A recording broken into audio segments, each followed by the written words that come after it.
La Vigor per Conti vince 2-1 in rimonta sul campo dell'Urbe Tevere. Sono i ragazzi di Mussoni i primi a segnare, ma quelli di Mosciatti i primi a costruire opportunità da gol. La prima è con Di Gianmartino che di fronte al portiere cerca il tocco sotto, ma il pallone termina fuori, quindi la punizione di Morano sulla quale funziona il coccodrillo di Albert Murdolo. E poi arriva un'altra opportunità per Morano che, imbeccato da Bloise, non inquadra lo specchio della porta. Al primo minuto della ripresa c'è subito il tiro di La Sorsa che è fuori misura, però, quindi si salva la Vigor per Conti che torna all'attacco con l'imbeccata in area per Sperduti. Anche lui, come il compagno nella prima frazione, non trova lo specchio.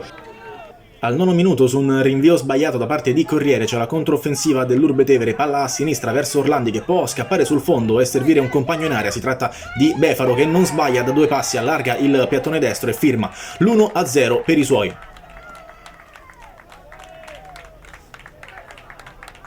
Vogliono subito il raddoppio i locali, bella palla di Francesco per Orlandi, grandissimo stop, il tiro è difficile, la palla quindi esce sul fondo, arriva al quarto d'ora la risposta della Vigor per Conti, un'azione un po' confusionaria al limite dell'area avversaria, mette ordine Bianchi che poi con questo destro riesce a beffare Mastrangelo ed a segnare l'1-1, un grandissimo gol che riporta la Vigor per Conti in carreggiata.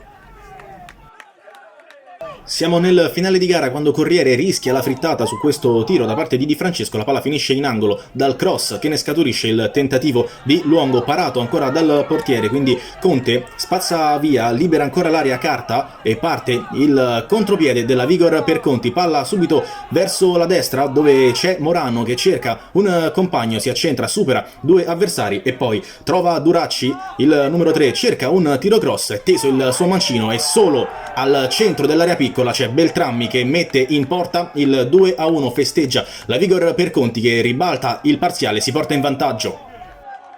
L'ultimo squillo della gara è di Morano che si accentra e calcia senza trovare lo specchio della porta, quindi dopo 15 interminabili minuti di recupero fischia 3 volte il direttore di gara e parte la festa della Vigor per Conti che si aggiudica il big match in via della Pisana.